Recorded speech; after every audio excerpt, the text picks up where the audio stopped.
The whole idea was to construct an environment inside that is completely different from what you would expect from the outside. A moment of peace and quiet, a little Zen moment. The music, which is specifically created for the container, provokes a dream. It was all different colours and you were in a tent, and it really made your imagination flow. Once Upon a Time is based on two ideas, if you want. The first one is fairy tales, a lot of them, very different ones. And the second one is I was quite intrigued by seeing a young boy of 4-year-olds playing with a box, and the box became a building, and then a dinosaur, and then a police officer, whatever. So I tried to make a combination of both things. It should tease them into creating their own idea, or their own fairy tale, or their own image, or nothing to do with fairy tales, their own story. I liked it because it was like about loads of different fairy tales, like Sleeping Beauty, Snow White, and it was really creative, and she was always doing something. Intense and emotional, and it kind of very subtle in the way it explored some of those kind of darker sides of fairy tales that we all know.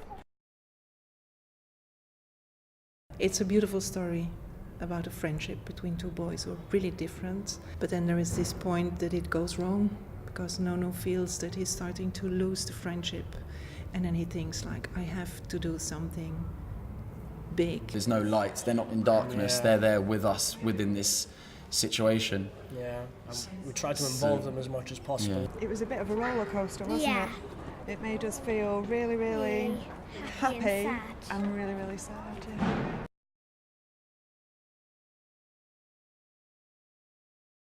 They have no idea that we're coming into the class and just doing a performance from them. So the teacher will just tell them they're doing maths all day, so they're just going along with their maths work.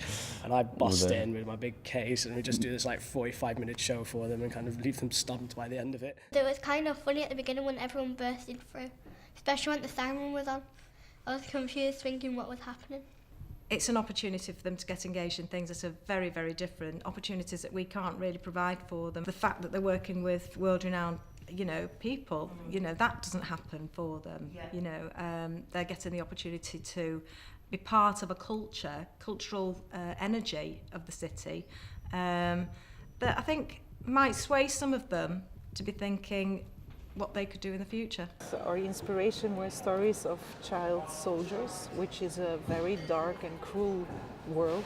There are children who killed a parent, who were forced to kill a mother. It's very visual, there is nothing live on stage, so it's only film, and the sound is very important because we worked also with a choir of the Munt, the opera house in Brussels, and Dominique Pauwels wrote really very beautiful music for them.